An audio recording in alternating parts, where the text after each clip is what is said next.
Hola mis queridos videoyentes, Eh, bienvenidos al quinto capítulo de esta serie que he llamado La conciencia social y la moral revolucionaria.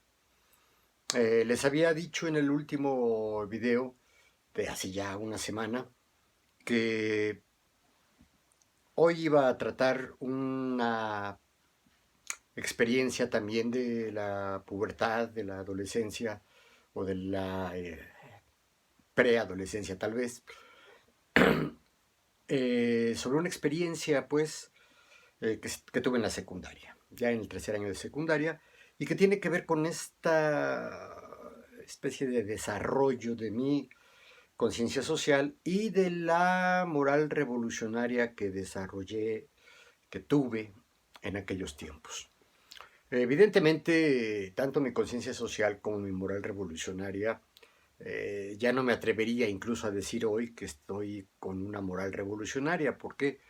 Porque de alguna manera los largos años de 1970, por ponerle una fecha redonda, a la actualidad, pues la revolución tal como se entendía en aquellos años, pues ha dejado de ser una opción, me parece viable, posible y sobre todo positiva, ¿no?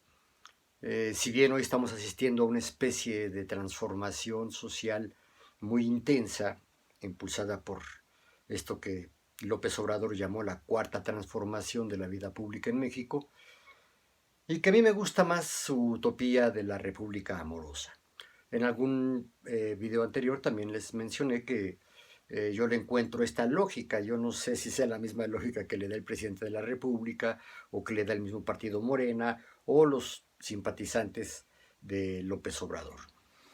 Eh, pero me parece que la lógica sí es la regeneración de la vida pública nacional, primero. En segundo lugar, la cuarta transformación de esta vida pública. Y el objetivo final es llegar a una república amorosa. Evidentemente esto se está haciendo por la vía pacífica, por más que sí estamos en una sociedad eh, plagada de violencia criminal y de cierta violencia cotidiana, ¿no? La idea sí es llegar, y creo que es un ideal que puede ocuparnos a muchos, ¿no? Y que sería bueno que esto se difundiera, de trabajar, de vivir, ¿no? De existir para constituir una república amorosa. Y es en ese sentido que la revolución, tal como se entendía ya en los años 60, 70, 80, todavía en los 80, la revolución se veía como una insurrección armada, una insurrección popular armada, que derrotara por la vía de las armas, por la violencia armada, a todos los elementos, sobre todo a los actores sociales, que estaban muy, o que están hasta la fecha, muy imbuidos del sistema de dominación, es decir, que ni siquiera ven que hay un sistema de dominación en la vida cotidiana, en la acción pública, en la acción educativa de las escuelas, ¿no? Incluso muchos de los elementos de la cultura general, de esto que les llaman del pensamiento colectivo, del imaginario colectivo, están plagados de este esquema de dominación. Es decir, debe de haber alguien que domina y alguien que es dominado. Y generalmente son pocos los que dominan y son muchos los dominados. El problema con la dominación es que finalmente desemboca en situaciones de opresión, ¿no? De opresión para el dominado. En fin. Entonces decía yo que hoy mi conciencia social no es la misma que tenía yo en los años 70, al inicio de los años 70 concluyo mi secundaria y en la primera mitad hago mis estudios de bachillerato. Y todavía en la licenciatura, yo inicié la licenciatura en 1975, mis estudios de sociología, pues, todavía yo era una especie de radical verbal y existencial, no radical político, ¿eh? Es decir, yo ya no estaba dispuesto, cuando ya tenía 18, 19, 20 años al inicio de mi carrera, yo ya no estaba dispuesto a agarrar las armas, ¿no? Y yo veía pues los movimientos revolucionarios de distintas partes del mundo, sobre todo inspirados en la Revolución Cubana primero y después en la insurrección sandinista en Nicaragua. Eh, y claro, todos los regímenes que de alguna manera estaban todavía en un bloque socialista. Y esa era la aspiración, llegar a un régimen socialista por la vía de las armas. En eso consistía básicamente la moral revolucionaria. Por eso les decía que yo me bañaba con agua fría, que yo dormía en el piso, que de alguna manera me estaba entrenando para la vida dura. Y admiraba y admiro todavía, ¿no?, mucho a los guerrilleros que tomaron las armas y que también fueron derrotados, ¿no?, violentamente, pero como bien decían muchos de ellos, fueron derrotados eh, físicamente, militarmente, pero no políticamente, ni culturalmente, y menos moralmente. Es decir, la idea de transformar a la sociedad para ser una sociedad más igualitaria, si no plenamente igualitaria, porque esto me parece ya que es imposible, más igualitaria. Es decir, que no haya estos extremos de riqueza. Tener en México a un hombre que en algún momento fue el hombre más rico del mundo, que hoy ya no es el más rico del mundo, pero sí está entre los 10 primeros por lo menos, ¿no? Y a una enorme masa de población que no tiene ni para la sobrevivencia, ¿no? Para la alimentación, para la vivienda, para el vestido, para la educación y menos para la salud, ¿no? Los servicios de salud, los servicios médicos. Esto la pandemia lo ha venido a evidenciar y a agudizar muchísimo a pesar de los grandes esfuerzos que se hagan en cualquier parte del mundo para evitar estos efectos de la pandemia del COVID-19. En fin, a mí me parece interesante, no sé a ustedes qué les parezca, tal vez las muchas visualizaciones que he tenido en estos 4 videos, los 4 videos anteriores de esta serie, me parece que sí es algo interesante narrar una experiencia personal de cómo fue cambiando esta conciencia social y por lo tanto la moral revolucionaria. Eh, hay muchos elementos que faltan por desarrollar, pero hoy quiero narrar uno que fue de alguna manera definitorio del radicalismo relativo en el que me ubiqué yo ya en los años del bachillerato, es decir, entre los 14 y los 18 años de edad, porque yo hice el bachillerato en 4 años, y al inicio de mi carrera profesional, ¿no? Y donde también ejercí liderazgos a nivel escolar, sí, liderazgos importantes, ¿no? Y pues desarrollé movilizaciones, en fin. La experiencia es la planilla negra, ¿no? ¿Por qué la planilla negra? En la secundaria en la que yo estaba, como en todas las secundarias, existía una sociedad de alumnos que en realidad no servía para nada.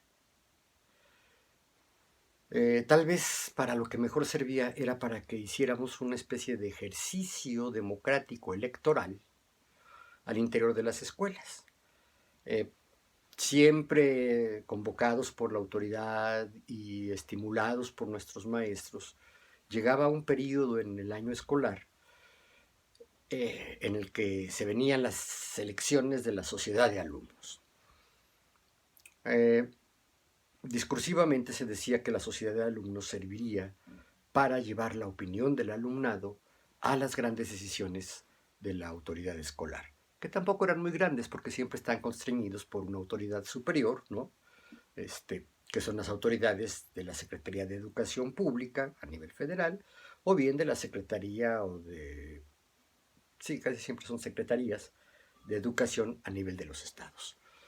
Ahí se establecen todos los lineamientos, los calendarios, y hasta la reglamentación de la vida interna de las escuelas. Entonces los directores de las escuelas, por más que dijeran que iban a considerar la opinión del estudiantado, pues en los hechos se llevaban a cabo estas elecciones para elegir a la sociedad de alumnos, eh, y la planilla que resultara triunfante por votación, ahí sí, por votación universal, directa y secreta, es decir, cada alumno emitía su voto por una de las varias planillas, por lo menos dos, que se hayan constituido, se hayan registrado según el reglamento que nosotros nunca conocimos, ¿eh? Parece que no lo había, y si lo había, pues no lo daban a conocer, en fin. Entonces, ya estábamos en el tercer año de secundaria, ya habíamos sufrido el autoritarismo de las autoridades escolares, y este autoritarismo en aquellos años nos había llevado a una rebeldía que no pasaba de ser echar relajo, hacer algunas travesuras y tal vez algunos elementos disruptivos, les diríamos ahora, ¿no? Algunas conductas disruptivas. Por ejemplo, uno de los compañeros de mi grupo, un día se le ocurrió agarrar sus tenis, ¿no? Y colgarlos de la bandera e izarlos, ¿no? Evidentemente esto le costó una severa reprimenda y por supuesto que lo suspendieron, no me acuerdo si una semana o 15 días, fue una falta grave, ¿no? Otros nos dedicamos a rayar paredes, a hacer alguna destrucción, ¿no? En el mobiliario escolar. Alguna vez también a punta de balonazos destrozamos un anaquel, una especie de un mueble grande para guardar cosas que se reservaba para los alumnos de la tarde, para que ahí guardaran sus blocs de dibujo, que eran unos blocs enormes, ¿no? Y pues que era muy difícil para los que se transportaban en camión, en metro, ya había metro. Entonces ahí se guardaban. Y un día jugando ahí, alguien empezó a pegar con el balón de básquetbol a eh, pues sí, este locker, ¿no? No recuerdo qué nombre se le daba. Era de madera y pues hasta que se rajó y se destruyó y lo agarramos y terminamos de destruir, ¿no? Eh, claro, ahí no hubo sanción específica porque participó todo el grupo y cuando fueron a averiguar los maestros y los prefectos quién había hecho tal destrozo, pues nadie dijo nada, ¿no? Entonces no pasó de una severa reprimenda y un control más férreo sobre la conducta en, en nuestro grupo, en nuestro salón. Por supuesto no sirvió para nada, ¿no? Porque nosotros seguimos haciendo de las nuestras. Y una de estas travesuras, no recuerdo cuál fue el compañero que se le ocurrió, robarle su papel, su cinta engomada, si así le llamaban, creo. El caso es que es esta cinta que se utiliza en papelería y en carpintería, de una cinta que se va desenrollando, y si la mojas con saliva o con agua y la pegas en una superficie lisa, se pega, pero hace un pegamento en serio, ¿no? Sobre todo en la paquetería se usa mucho para sellar las cajas de cartón. Entonces, algún compañero se lo robó a otro compañero que estudiaba en el taller de artes gráficas. Yo estaba en taquimecanografía, qué cosa más horrorosa y aburrida, pero que me sirvió, porque aprendí a mecanografiar rápido y bien. El caso es que le roba su cinta a un compañero y le escribe con plumón negro alguna grosería, no me acuerdo. Pensemos que fue a Charlie, ¿no?, al que le robaron esto, y este amigo llega y lo abraza, o sea, le da una palmada en la espalda, pero con el pedazo de cinta en la palma de la mano y ¡pum!, y le pega en la chamarra ese pedazo de cinta que decía Charlie es puto. Ja, ja, ja, fue la gran risa, ¿no? Y pues los que alcanzamos a ver la travesura, pues buscamos a quien robarle, quitarle la cinta, su cinta de adhesiva, ¿no?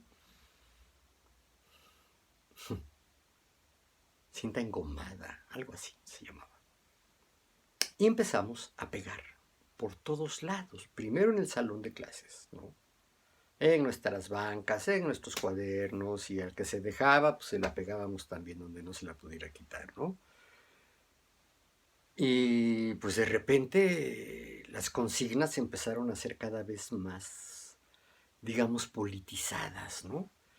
Entonces, yo recuerdo haber redactado algunas frases reivindicando a los movimientos estudiantiles, a los movimientos de protesta que se daban en los Estados Unidos, sobre todo a las reivindicaciones de los negros americanos o afrodescendientes o afroamericanos, dirían hoy, ¿no? Y pues empezamos, ay, por supuesto, viva el Che Guevara, loas a la revolución cubana, ¿no? A la guerrilla mexicana, que ya se sabía de la existencia de, por ejemplo, Rubén Jaramillo, que si bien no era un guerrillero, sí fue un líder agrario que en los 60 fue asesinado porque estaba buscando la reivindicación de la propiedad de los campesinos morelenses sobre la tierra, la propiedad de sus tierras, que se les diera irrigación, en fin. Y también consignas de tipo hippie, ¿no? Paz, amor, libertad, viva la mota, cosas de esas, ¿no? Y algunos elementos también del rock, sobre todo del rock inglés, pues representado básicamente por los Beatles y en particular por John Lennon. Algo de Bob Dylan, ¿no? También, pues, música de alguna manera de protesta en los Estados Unidos. El caso es que así empezamos. Y luego a alguien se le ocurrió decir, pues vamos a pegarnos afuera, ¿no? En las paredes de la escuela, en las paredes de los pasillos. Va, ¿no? Entonces, pues sí, se armaron como brigaditas, ¿no? Pequeños grupitos o personas, los alumnos en lo individual, que salíamos con nuestro papelito engomado, ¿no? Y llegando al lugar donde íbamos a pegar, le echábamos un salivazo, ¡pum! Y lo pegábamos, ¿no? Y sin hacer alarde, sin correr, de pronto estaba plagada la escuela de estos mensajes. Yo estoy seguro de que en otros grupos también empezaron a hacer lo mismo, ¿no? Nunca los vi, pero yo supongo porque fue muchísimos papelitos engomados con sentencias irreverentes, por lo menos, ¿no? Que estaban pegadas en las paredes. Yo mismo llegué a la dirección de la escuela, pedí entrevistarme con el director, ¿no? Me lo concedieron, pasé a ver al director y dejé pegado en su escritorio, no a la vista de él, sino en uno de los cantos de la superficie del escritorio, una mentada de madre para él. Eh, ¿Me arriesgué mucho? Sí.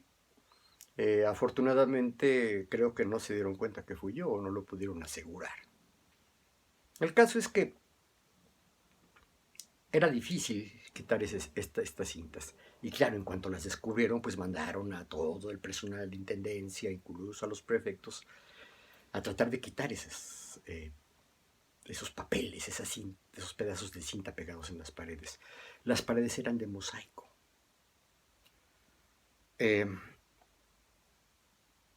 Y para arrancarla, había que tallarle mucho con ciertos, pues, con thinner, supongo yo, con agua ras, no sé.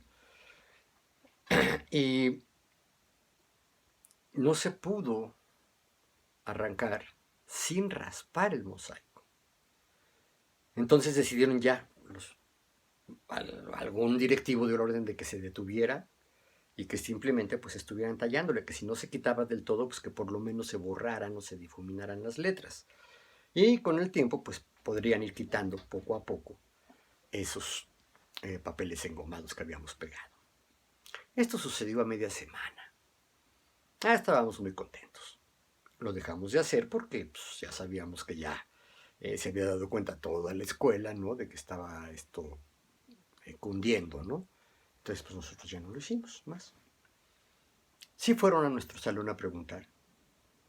Tengo entendido que a todos los salones fueron a preguntar que si alguien sabía, ¿no? Y todos, si alguien nos vio, no nos delató. Entonces fue hasta el siguiente lunes, eh, en las ceremonias de homenaje a la bandera que se hacían los lunes, y yo era el más chaparrito de mi salón, de mi grupo. Entonces, pues yo siempre estaba formado hasta adelante. Entonces están todos los grupos formados, ¿cuántos eran? 13 grupos, ¿no? Grupos numerosos, arriba de 40 alumnos, formados en el patio de la escuela, pues éramos un montón de jóvenes, ¿no? Y esta vez la ceremonia la dirigió el director de la escuela. Era una ceremonia no solo de lunes, algo se festejaba, no me acuerdo qué, alguna fecha cívica. Entonces, después de echarse un breve discurso sobre esa ceremonia, sobre ese efemérides que se estaba festejando, de repente el director, a ver, permíteme tantito.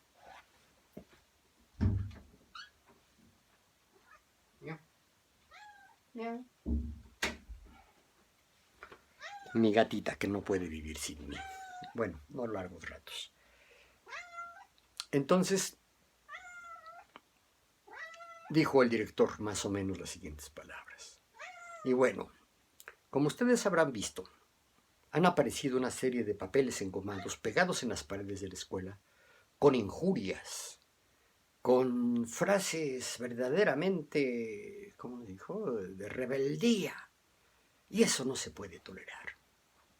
Así es que nosotros invitamos, porque se venían las elecciones de las planillas para definir a la sociedad de alumnos. Porque empezamos a firmar los papelitos como planilla negra, ¿no? Dice, entonces, dice, yo invito a los que están integrados en esa que le llaman la planilla negra, a que se organicen reglamentariamente, cívicamente, y que registren su planilla y participen en estas próximas elecciones de la sociedad de alumnos. Y todo lo dijo viéndome a mí. Es decir, yo creo que tenían la sospecha de que sí había sido nuestro grupo, o tenían la certeza, pero no querían ejercer acciones represivas, ¿no? Supongo, todo eso lo supuse y lo sigo suponiendo y nunca lo supe en realidad, ¿no? Si sabían o no sabían, pero yo sentí la presión de la mirada del director, de los que lo acompañaban, los subdirectores, muchos maestros que estaban allá con él en el micrófono, y por supuesto del resto de los grupos, porque nos formaban en una como herradura, en una U, pues, ¿no? Y pues sí, pues, me volteaban a ver a mí, o sea, volteaban a ver a mi grupo, pero así de frente, yo tenía al director de frente, pues me estaba viendo a mí, estaba viendo al grupo, ¿no? De alguna manera. O tal vez a mí, no lo sé, yo lo sentí muy fuerte. Y sorprendentemente termina la ceremonia, por supuesto el discurso del director, nos vamos a nuestro salón de clases y en algún momento en que tuvimos libre, pues nos juntamos, ¿no? Los que participamos en la pegatina esta de los papeles engomados. Entonces, decidimos, y yo propuse, ¿y por qué no la registramos? No, ¿cómo crees, Giris? Se van a dar cuenta. Pues hasta ahorita no han podido demostrar nada, si no ya nos hubieran castigado, ¿no? Entonces, ¿qué les vamos a decir? ¿Por qué? ¿Que si somos nosotros la planilla negra? No, lo que pasa es que nos gustó mucho la idea. Porque siempre las planillas eran la roja, la blanca, la azul y a veces llegaba una planilla verde, pero estos tres primeros colores, planilla blanca, planilla roja y planilla azul, eran las que siempre estaban presentes, ¿no? Y nosotros por primera vez pues dijimos que la planilla negra. Entonces armamos la planilla consistía en definir distintos puestos, ¿no? El secretario general, el secretario de deportes, el secretario de conducta, el secretario de estudios, ya ni me acuerdo cómo se llamaba, eran como, y sus suplentes, ¿no? Eran 10, 12 puestos, ¿no? Entonces hicimos una burla de todo ello, ¿no? Al más burro, al alumno, al compañero de peores calificaciones, lo pusimos como el secretario general, ¿no? A uno de los más relajientos, a los que más reportes de conducta tenían, lo pusimos como el suplente. Le pusimos a los gorditos, ¿no? Una gordita y un gordito, en la Secretaría de Deportes. Y así, ya ni me acuerdo cómo los asignamos, ni cuáles eran. Pero evidentemente era una burla de nuestra parte a esta farsa, ¿no? Y claro que presentamos eh, ¿cómo le llamaban? Un programa de trabajo, no me acuerdo cómo se le llamaba. Plataforma, no me acuerdo. Pero era como el plan de trabajo, o sea, y los objetivos de la planilla, ¿no? Entonces pusimos cosas bien irreverentes también. En primer lugar, que se diera a conocer el reglamento interior de la escuela, ¿no? Porque nunca nos lo habían dado a conocer. Insisto, tal vez ni existía. Pero siempre nos lo esgrimían. Es que el reglamento de la escuela dice que está prohibido tal cosa. Es que el reglamento de la escuela, bla, bla, bla. Entonces dijimos, bueno, pues que nos digan cuál es, ¿no?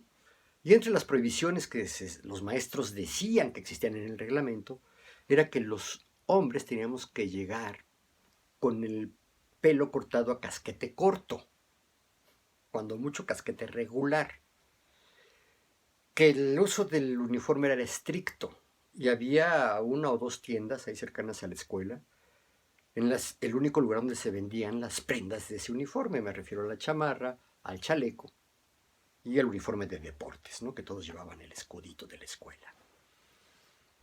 Y que a las alumnas se les prohibía estrictamente llevar la falda más arriba de 3 dedos arriba de la rodilla.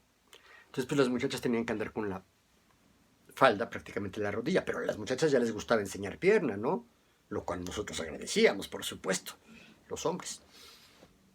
Y a lo mejor una que otra chava también, ¿no? Pero les gustaba, pues, la minifalda, estaba de moda la minifalda, ¿no? Como estaba de moda el pelo largo entre los muchachos, ¿no? También la exigencia de que antes, al entrar, tenías que presentar tu credencial, ¿no? Y si no tenías la credencial, no te dejaban entrar, simplemente, ¿no? El hecho de que si no tenías clase no podías salir ni a los pasillos ni al patio, tenías que quedarte en tu salón de clases y esperar a que llegara el prefecto o algún maestro a organizar al grupo y encargarles trabajo. En fin. Entonces, en cuanto sacamos, o sea, fuimos a registrar la planilla y efectivamente nos preguntaron, ¿no? ¿Qué ustedes son la planilla negra? No, no, no, la de aquella no. Somos otra planilla negra y vamos a participar legalmente, reglamentariamente, en las elecciones de la sociedad de alumnos, ¿no? Y aquí están nuestros documentos. Track, track, track. Me acuerdo que nos recibió eso una secretaria que le echó un ojo a nuestro plan de trabajo. Y nada más hizo caras, ¿no? Y que nos dan el registro, ¿no? Entonces, a partir de ese momento podíamos hacer propaganda para buscar la votación, ¿no?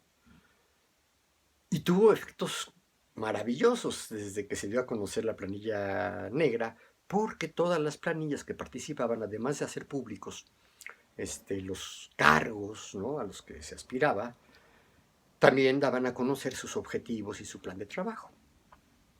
Nuestro plan de trabajo no era un plan de trabajo, era un conjunto de demandas, ¿no?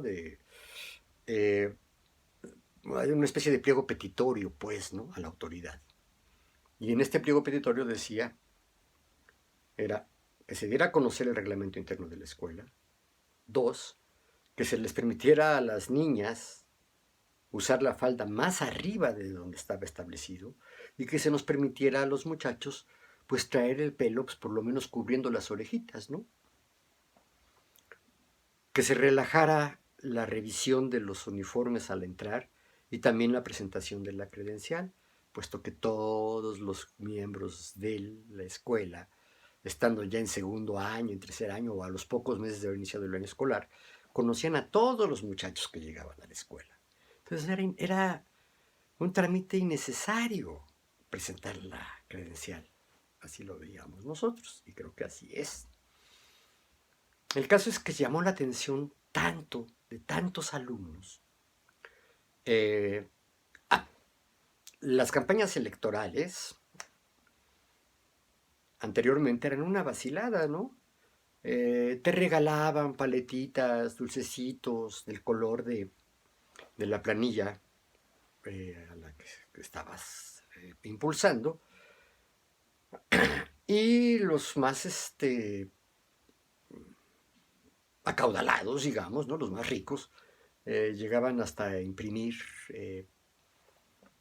folders con el logotipo de la planilla, si es que tenían un logotipo, o bien con una cintilla, ¿no? Un impreso en el folder con los colores de la planilla. Y nosotros dijimos que no íbamos a recurrir a ello, sino que simplemente dimos a conocer volantitos que mandamos a imprimir, que redactamos y mandamos a imprimir, y distribuimos entre los alumnos con nuestro pliego petitorio, ¿no? Entonces nos conocieron pronto en toda la escuela. Y una de las planillas que era siempre la consentida de los maestros y la que impulsaban los maestros, y que estaba integrada por pues ahora sí que por los más ñoños, los más nerds, los mejor portados, los de promedios más altos, los que estaban siempre en el cuadro de honor, ¿no? Los que no se repartían medallas en esa escuela en aquel entonces, pero como si se repartieran, porque cada mes aparecían las fotografías del cuadro de honor de los mejores promedios de la escuela. Entonces, nada más y nada menos que el que iba para secretario general de la planilla blanca, para secretario general de la sociedad de alumnos, por parte de la planilla blanca, que era la planilla consentida de las autoridades y de los maestros, renuncia y se integra a nosotros. Y con él se vienen como 6 o 7 de esa planilla. Y de una planilla verde también vienen a visitarnos, a decirnos, oigan, nos sumamos a ustedes, vamos a votar por ustedes, hacemos campaña con ustedes. Y de hecho la planilla verde se desintegra, desaparece, ¿no? Ya no compite. Son 3 días de campaña nada más. En 3 días sucede todo esto. Y el día de la selección, ya del sufragio, de las elecciones y del recuento de votos, pues se pusieron urnas, se imprimieron papeletas de parte de la autoridad, todos votamos, ¿no? Y pues sí, nos tocó vigilar también las urnas, ¿no?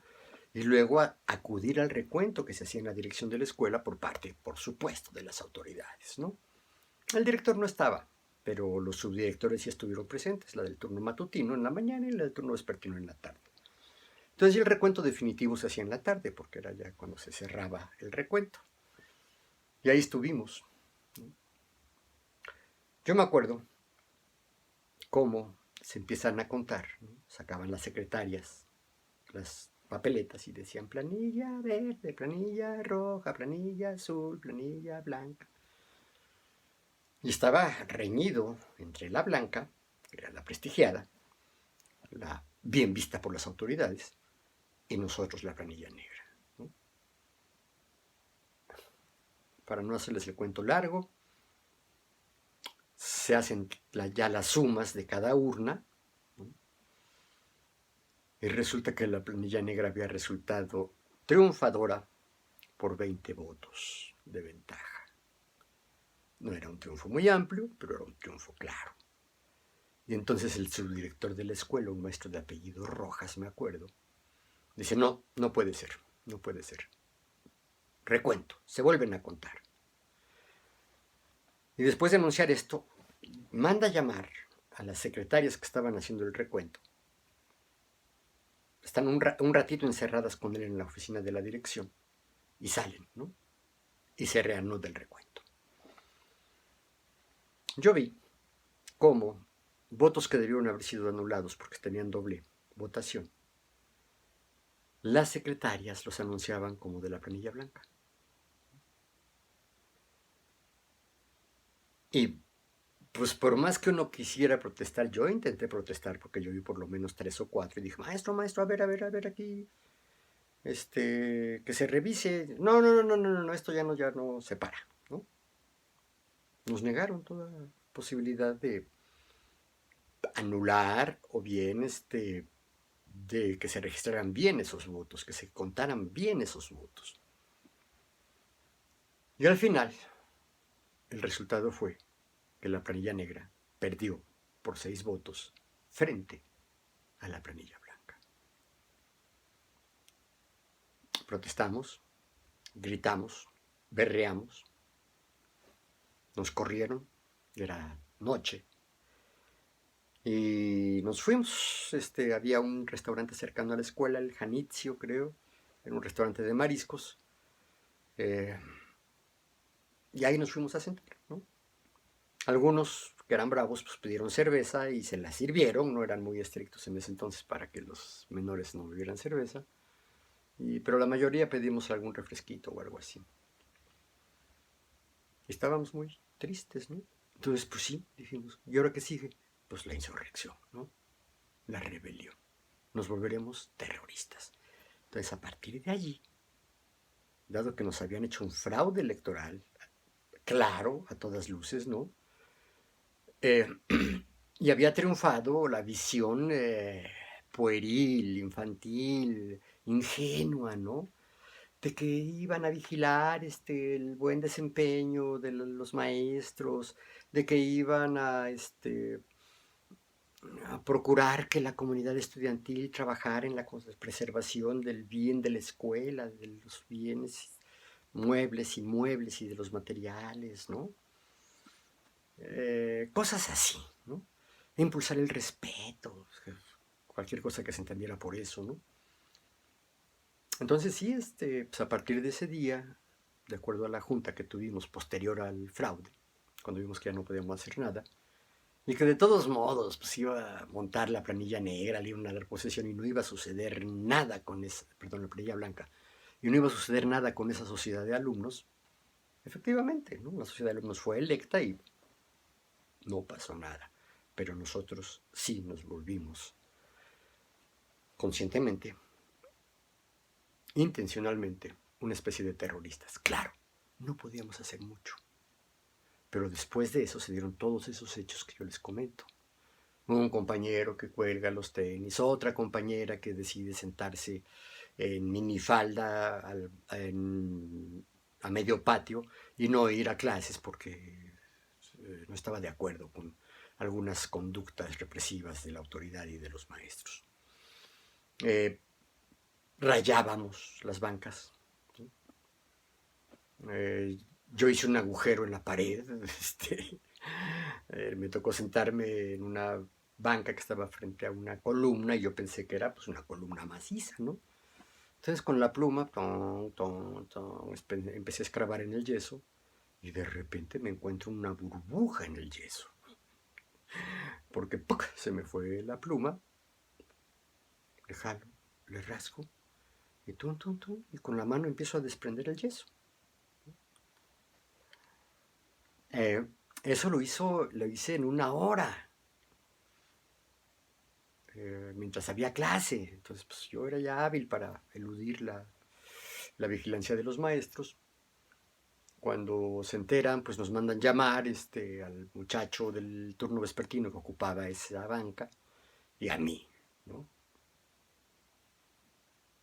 Y pues sin decir nada, sin interrogarnos, en cuanto nos ven entrar a los dos a la dirección de la escuela, el director dice, ah, pues no, yo los convoqué para averiguar quién había hecho esa destrucción del muro, ¿no? Y dice, pero ya sé quién fue. Entonces le dice al otro muchacho, tú retírate. Jerez, pasa a mi oficina. Chale. Y bueno, la arenga de siempre, ¿no? Ay, tú, hijo de maestros de esta escuela, sobrino de algunos de los maestros fundadores, yo los conozco, los admiro y los respeto, pero tú no tienes vergüenza. Me echó un regaño ofensivo, yo ya estaba curtido, ya no me hacían más mella, ¿no? Y no me castigó. Hicimos otras diabluras, otro día se nos dio por... eh, nos pusimos de acuerdo y alguien llevó, cada quien llevó pues cajitas de cerillos. Entonces la consigna era salir a los descansos, ¿no? Encender un cerillo y echarlo al bote de basura. Los botes de basura estaban casi siempre llenos de papel, ¿no? Es lo que más se consume en una escuela, papel. Entonces, pues llegó el momento en que se hicieron unas humaredas y no hacían grandes incendios, eran botes pequeños, ¿no? Y con tapa de esa que se hace así, metálicos. Pero bueno, de repente sí se condió la alarma, ¿no? Humo por todos los pasillos de la escuela, pues nosotros habíamos provocado esos pequeñitos incendios, ¿no? No pasó a mayores. Y nosotros disfrutamos mucho porque habíamos puesto en jaque y habíamos hecho enojar a la autoridad, ¿no? Esa experiencia a mí me marcó. Eh, y también en doble sentido. Por un lado, la importancia existencial, moral, para la propia conciencia, para mi conciencia y para la conciencia de mis compañeros, de poder revelarnos, de saber revelarnos, ¿no? De ejercer en los hechos cierto nivel de rebeldía. Claro, fue infructuosa en términos de cambiar la conducta, las estructuras autoritarias de las escuelas de aquel entonces y que siguen hasta la fecha. Pero en lo personal estábamos muy satisfechos, muy orgullosos de nosotros mismos. Esto derivó, después de 50, casi 50 años, en conductas muy diferentes entre mis compañeros, ¿no? Por ejemplo, hubo un torneo de básquetbol en la escuela hace un par de años, creo yo. Yo di a conocer a mis compañeros de grupo que teníamos un chat en el WhatsApp. Yo les di a conocer que venía ese torneo. ¿Por qué? Porque una de mis cuñadas, mi cuñada, la esposa de mi hermano mayor, sigue trabajando en esa escuela como secretaria. Entonces algún día pues, mandó por el WhatsApp la convocatoria a formar equipos de básquetbol, a formar quintetas, bueno, y sus reservas, ¿no? Para participar en un torneo de básquetbol. Entonces, pues muchos de mis compañeros ya con más de 60 años, 60, 61 años de edad o más, pues decidieron formar el equipo, ¿no? ¿Y cómo le pusieron? La planilla negra, ¿no? Eso a mí me indignó. De verdad que sí me hizo enojar con mis compañeros y sobre todo por quien lo propuso, ¿no? Nada más que quien lo propuso es la mujer que desde que salimos ha sido la más entusiasta, organizadora y la que más busca el reencuentro de los excompañeros, ¿no? Entonces, por más que me enoje, pues decidí no reclamarles nada.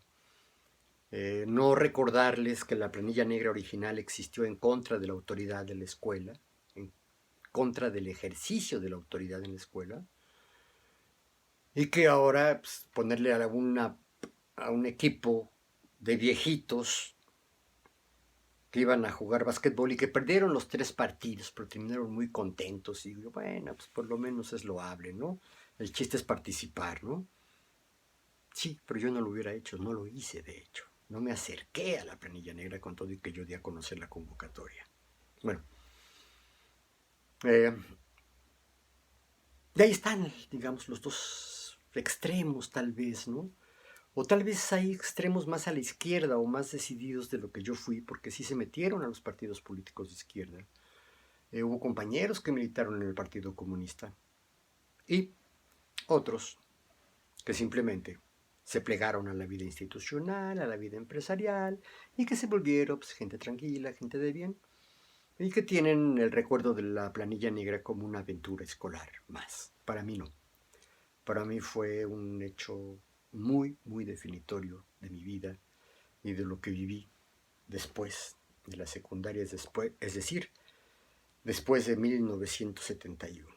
Yo entro al bachillerato, al Colegio de Ciencias y Humanidades, en 1972.